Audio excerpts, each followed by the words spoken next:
განვაგრძობთ საუბრებს ქრისტიანული ლიტერატურის ისტორიიდან. ჩვენს წინა შეხვედრაზე შევეხეთ არიოზის რამდენიმე ძეგლს, რომლებიც ჩვენამდე სრული სახითაა დაცული, ეს გახლავთ ეპისტოლეები, ერთი ევსები ნიკომიდიელისადმი, მეორე ალექსანდრე ალექსანდრიელისადმი, მაგრამ აღნიშნული ეპისტოლეები არ არის იმ მნიშვნელობისა არიოზის ლიტერატურულ მემკვიდრეობაში, როგორც ის ძეგლი, რომელზეც ამჯერად უნდა ვისაუბროთ, ეს გახლავთ თხზულება, რომელსაც ეწოდება ქართულად რომ თარგმნოთ ნადიმი, ბერძნულად მას ეწოდება თალეია და მიიჩნევა რომ აღნიშნული ძეგლი არის ცენტრალური თხზულება, ცენტრალური საღვთისმეტყველო ნაწარმოები არიოზისა. ეს ძეგლი არიოზმა დაწერა მეორე ეპისტოლის მსგავსად ნიკომიდიაში. ჩვენამდე მოღწეულია მხოლოდ ფრაგმენტები და უდიდესი ნაწილი ამ ფრაგმენტებისა წარმოადგენს ციტატებს, რაც წმინდა ათანასე ალექსანდრიელის მოაქვს თავის ცნობილ შრომებში, კერძოდ განსაკუთრებით პირველ ქადაგებაში არიანელთა წინააღმდეგ, აგრეთვე ნიკეის სინოდის განჩინებათა შესახებ ათანასესეული ნაშრომის მე-16 თავში, დიონისე ალექსანდრიელის შესახებ ნაშრომში და წინა შეხვედრაზე ნახსენები ნაშრომის სახელწოდებით სინოდების შესახებ მე-15 თავში, ისე როგორც რამდენიმე უმნიშვნელო ციტატა იმავე მოძღვრის წმინდა ათანასე ალექსანდრიელის სხვა ნაშრომებშიც იჩენს თავს. მიიჩნევა რომ არიოზის ეს ძეგლი ჩვეულებრივ არის რაღაც გრძელი რაფსოდია, რიტმული პროზით დაწერილი, ლექსითი ელემენტების შემცველი ძეგლი, სადაც ჩამოყალიბებულია რამდენადაც არიოზს ამის უნარი ჰქონდა ეს სრულ სწავლება ძეღმერთის, როგორც მამის მიერ არაფრისგან შექმნილის და არა როგორც ძეღმერთის მამისებრ ბუნებითი ღმერთის შესახებ. ესე იგი, ძეღმერთის ბუნებითი ღმერთობის უარყოფა ამ ძეგლში არიოზს ყველაზე უფრო გამოკვეთილად აქვს ჩამოყალიბებული. რაღაც მეტრული, ანუ ლექსწყობითი სახეც ჰქონდა ამ ძეგლს, როგორც მიუთითებენ, რადგანაც მაგალითად წმინდა ათანასე ალექსანდრიელი ასეთ ბრალდებას წარუდგენდა არიოზს და აბრალებდა მას და ადანაშაულებდა იმაში, რომ მან მიბაძა ცნობილ ლექსებს მეტრული საზომით დაწერა ეს ძეგლი გამიზნულად, რომელსაც თითქოს და მუსიკალურობა რაღაც სიტყვებას ანიჭებდა და მკითხელისა და მსმენელისთვის უფრო მიმზიდველი ხდებოდა. მეორე მხრივ ეს აზრი ათანასეს აქვს მოწოდებული არიანელთა წინააღმდეგ მისი პირველი ქადაგების მე-5 თავში და მეორე მხრივ არიოზის მიმდევარი ფილოსტორგოსი თავის შრომაში საეკლესიო ისტორია გვაუწყებს, რომ არიოზმა თავისი მოძღვრების საჯაროდ ადვილად გავრცელების მიზანდასახულობით, რომ მსმენელს და მკითხველს ადვილად შეეთვისებინა იგი, გადმოსცა თავისი მოძღვრება ლექსების სახით და მას გარკვეული მუსიკალურობაც მიუსადაგა. დღეისათვის მიიჩნევა, რომ ეს ძეგლი არც მთლიანად ლექსითი ხასიათის უნდა ყოფილიყო და არც მთლიანად პროზაული, რაღაც ორივე შენარევს წარმოადგენდა. ალბათ ყველაზე მართებულია თუ ვიტყვით, რომ ეს იყო რიტმული პროზის ნიმუში და ათანასე ალექსანდრიელის მიხედვით ეს ძეგლი ასე იწყებოდა. ღვთის რჩეულთა რწმენის შესაბამისად, იმ რჩეულთა, რომლებიც არიან გულისხმის მყოფელნი ღმრთისა, ღვთის წმინდა ყრმები, მართლმადიდებლები, დასაწყისში აქაც როგორც ხედავთ ეს ტერმინი გამოკვეთილადაა მოხმობილი არიოზისგან, ბერძნულში ორთოდოქსოი წერია, ანუ მართლმადიდებლები, რომლებსაც მიღებული აქვთ ღვთის წმინდა სული, მე ვუძღვნი, აი ამათ მე ვუძღვნი წინამდებარე ძეგლს, ვუძღვნი იმათ, რომლებიც მონაწილეობენ სიბრძნეში, რომლებიც სრულნი არიან, საღვთოდ განსწავლულნი, ბრძენნი ყველა საქმეში. მათ კვალს მივყვები მეც, მათი თვალსაზრისების მსგავს ვქადაგებ მეც, მე რომელიც ვარ კაცი ცნობილი და მე რომელმაც მრავალი დავითმინე ღვთის სადიდებლად. განსწავლული ღვთისგან ფლობ სიბრძნეს და მეცნიერებას. უკვე ეს დასაწყისიც კი როგორც ამას ათანასე წარმოგვიდგენს, არიოზის პიროვნებას საკმაოდ აცოცხლებს ჩვენს თვალწინ იმ ამპარტავნული თვისებების გამოკრთომას თვალნათლივ ვამჩნევთ, რაც მის მოქმედებებში ყველგან გამჭვირვალეა. რაც შეეხება საღვთისმეტყველო ნაწილს ამ ძეგლისას, ესეც ათანასესთან არის დაცული, რომელიც დაახლოებით ასეთ სრულ სწავლებებს გვაწვდის. ამრიგად, ღმერთი თავისთავად არის გამოუთქმელი ყველა ადამიანისგან, ის არის მხოლო, მას არ ჰყავს თანაბარი, ანდა მსგავსი, ანდა მეტოქე დიდებაში. ჩვენ ვქადაგებთ მას უშობელს და ჩვენ ხოტბას უძღვნით მას, როგორც დაუსაბამოს, რადგან არსებობს ის, ვინც არის შობილი და არსებობს ის, ვინც არის დასაბამის მქონე და რომელიც შემოვიდა არსებობაში გარკვეულ ჟამს. მას, კვლავ ესე იგი მამა ღმერთზე აქვს აქცენტი, მას ვქადაგებთ ჩვენ შეუქმნელს, რომელმაც დაადგინა თავისი ძე ქმნილებათა სათავედ და რომელიც მან მიიღო ძედ და იშვილა იგი. ასე რომ ძე არ ფლობს საკუთარს არაფერს, რაც მას ღვთისგან არ ბოძებია. იგი არ არის მისი, ესე იგი ძე არ არის მამის თანაბარი, არც თუ თანაარსი.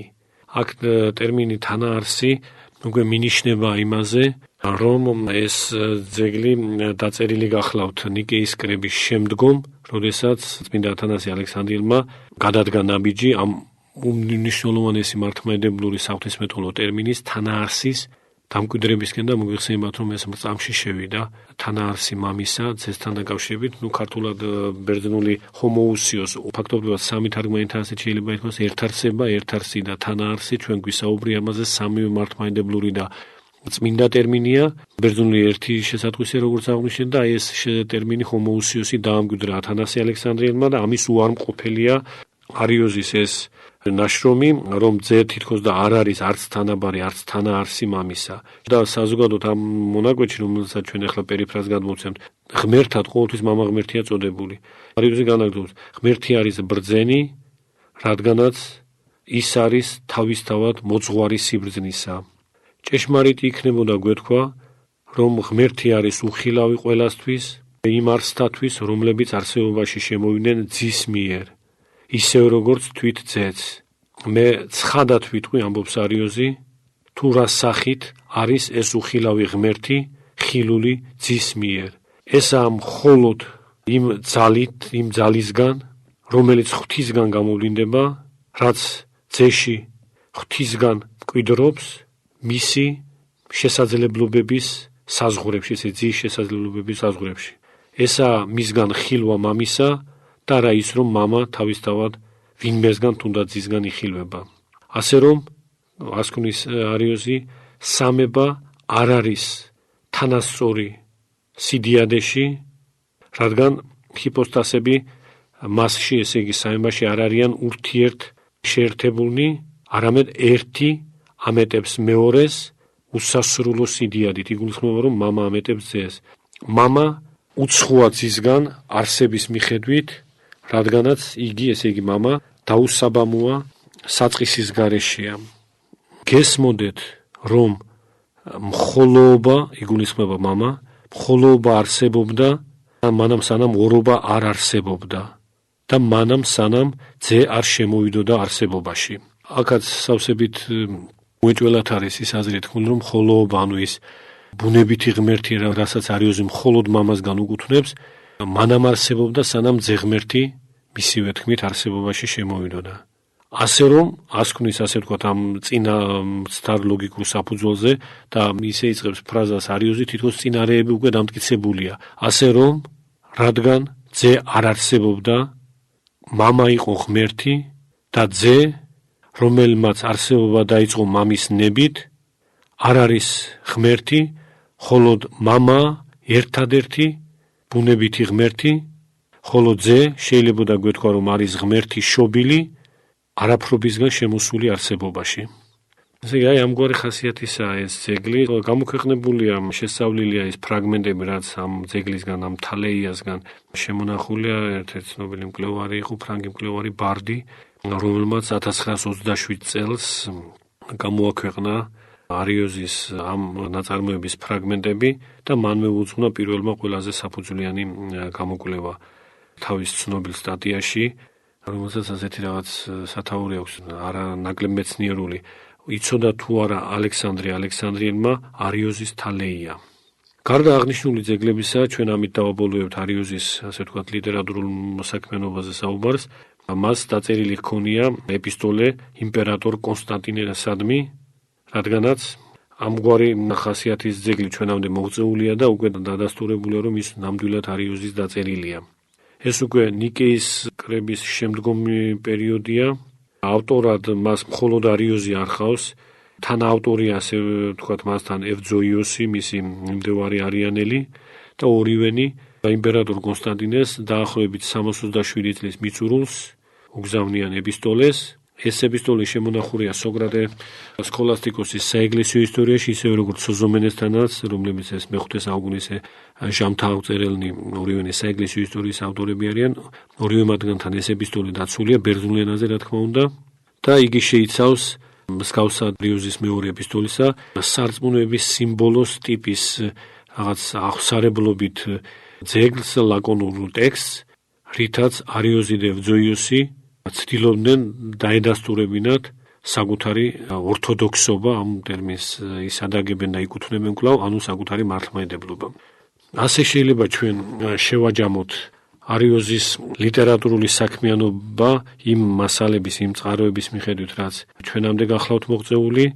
Ichneვა, რომ მას სხვა შრომებიც უნდა ქონოდა დაწერილი, მაგრამ ნაკლებ მნიშვნელოვანი, რომლებიც ნაკლებად ცნობილი გამხდარა, ნაკლებად გავრცელებულა, ყოველ შემთხვევაში ამ პოლემიკაში თითქმის არ ფიგურირებდა და შესაბამისად არც ციტირების სახით, არც მთლიანი ფორმით საეკლესიო ისტორიაში არ შემონახულ. თვით ეს ძეგლები კი, რომლებიც შემონახულია, კვლავ იმას ადასტურებენ აშკარად, რაზე ჩვენ საუბრობდით, რომ არიოზი იყო ძალიან საშუალო მონაცემების მქონე პიროვნება, თავისთავად რომ ვთქვათ, ესე იგი ამ შემთხვევაში ერეტიკოსობას თუ არ მივაქციოთ ყურადღებას, ეს საშუალო მონაცემები არიოზისა ამ შემთხვევაში უფრო მგებიანი აღმოჩნდა ევსები ნიკომიდიელისათვის, რომ მასზე გვარი ზეგავლენა მოეხდინა და გამოეყენებინა იგი იმ დიდი შეთქმულების მოსახდენად და თავისი მიზნების იმ განსაკუთრებულად ამპარტავნული მიზნების განსახორციელებლად და ხორცშესასმელად ნაწილობრივ ყოფითად გარკვეულ პერიოდში განხორციელდა კიდეც. განხორციელდა იმიტომ, რომ ჩვენ ევსები ნიკომიდიელთან დაკავშირებით აღნიშნავდით, არიანელებმა და საკუთრივ ევსებიმაც მთელი ცხოვრება ისე განვლო, რომ ფაქტობრივად იგი ყოველთვის ზენიტში იყო, თუ არ ჩავთვლით რაღაც მცირე მონაკვეთს ევსები ნიკომიდიელის ცხოვრებისას, როდესაც იგი იმპერატორ კონსტანტინესგან გადასახლებული იქნა 325 წლის ნიკეის კრების შემდეგ, 3 თვის შემდეგ და 3 წელი 328 წლის ჩათვლით აი ამგვარ დევნულებაში, ასე ვთქვათ, იმყოფებოდა ევსები ნიკომიდიელი.